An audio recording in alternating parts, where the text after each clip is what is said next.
When disembodiment happens, naturally every being moves towards this river. River is a stream of energy. Suppose you do Kalabhairava, Shanti, all the related people will benefit from that. If one dissolves in the river, you become that energy. If you cross, you go to another realm where beings will hang on.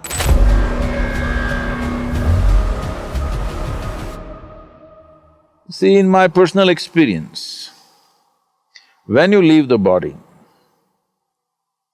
depending upon what level of evolution you are in, how thin or thick your casing is, accordingly things happen.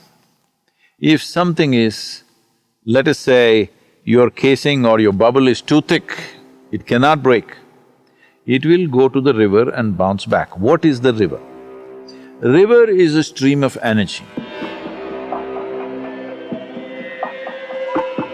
A kind of energy which is neither life nor death, but a completely different kind of energy, which, for lack of words, we can say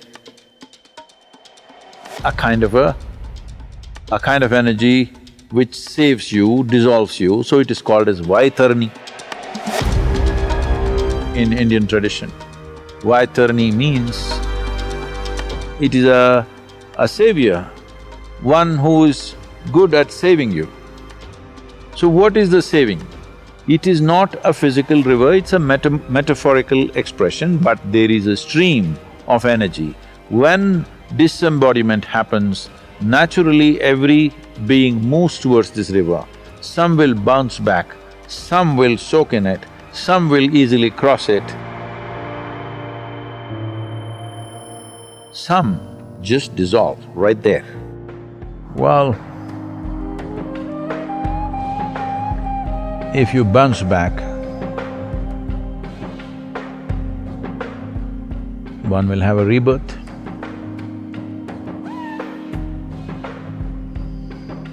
If one dissolves in the river, you become that energy. If you cross, you go to another realm where beings will hang on. Depending upon the nature of who they are, what their qualities are, what is the dominant quality, that will play. If they're very joyful, they will become ecstatic. They're miserable, they become very miserable. Like this is being normally referred to as hell and heaven, but essentially what's happened is, your quality, because you have no discriminatory mind, it gets exaggerated. So if somebody crossed the river or somebody bounced back, these two people you can help. If they have bounced back or if they've still not crossed the river, let's not say bounce back, they've still not crossed the river, now you do Kalabhairava karma.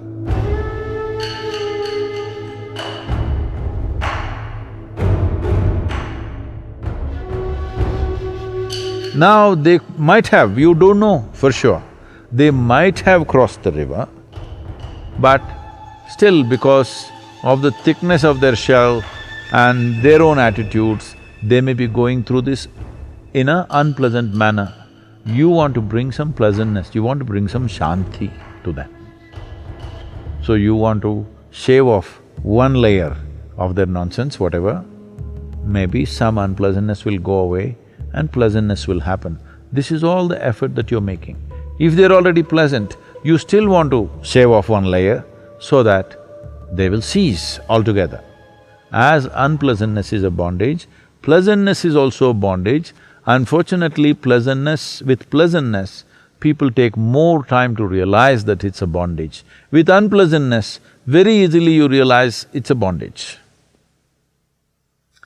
So, you're trying to bring some pleasantness, but for sure you don't know. Maybe your grandfather or whoever else has already dissolved, maybe there's nothing to do. You don't know, but you still do as a duty so that in case he needs it.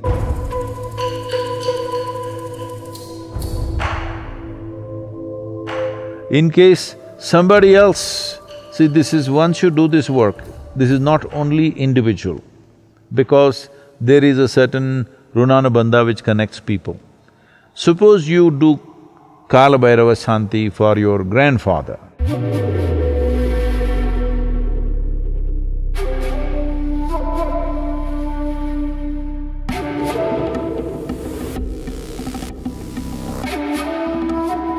But he doesn't need it, he's already gone. Now, your grandfather's brother may be there, whom you don't care about, but he may benefit. So people connected with that kind of runanubandha may get helped. Somebody else who is not even your relative may get helped.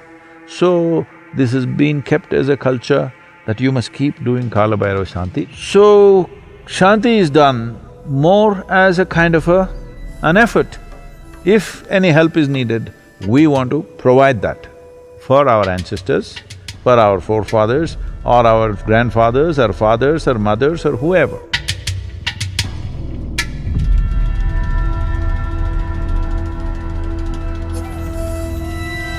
It doesn't matter whether your ancestors are hanging around there or not, we don't know. Maybe they've dissolved, maybe they've attained to mukti, maybe they're come back and reborn and again, it doesn't matter what, you keep doing it so that all the related people will benefit from that. Pitrupaksha means… Pitru means doesn't just mean your father or your grandfather. Everybody who is the source of our existence is our Pitru.